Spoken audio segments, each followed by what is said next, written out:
panganib sa isang bayan sa Pilipinas. Ayon sa International Humanitarian Law, dapat protektado ang mga sibilyan, ngunit hindi lahat sumusunod sa batas. Huli na lahat ng mga pagkain, tubig at mga gamit. Kung may tumutol, alisin sila. Commander, bawal po yan. Protektahan sila ng Pinas kahit may gera. So what? Hindi ba lang ang mga pinag-utos sa atin ng ating commander?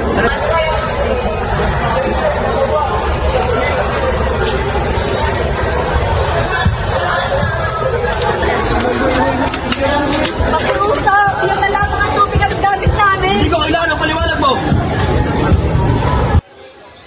Matapos ang labanan, nagsagawa ng investigasyon sa ilalim ng Republic Act 9851. Ang pananakit o pagpatay sa sibilyan ay malinaw ng pagbalagbag ng international humanitarian law. Commander Soldier 2, naaresto namin ngayon dahil sa paglabag sa Republic Act 9851. May mga sapat kami ebidensya na magpapakita laban sa inyo.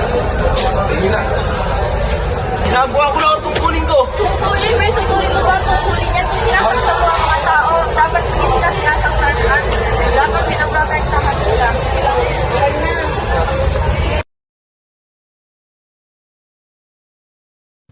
Si Commander Danny at ang soldier niya ay nandito sa korte dahil sa paglabag sa Republic Act 9851 or ang Philippine Act on Crime Against International Humanitarian Law, Genocide, and Other Crimes Against Humanity.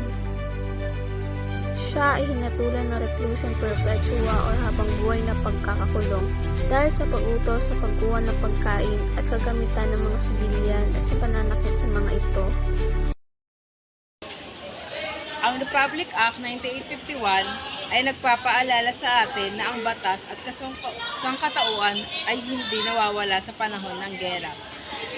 Protektahan ang inosente, igalang ang karapatan ng bawat isa.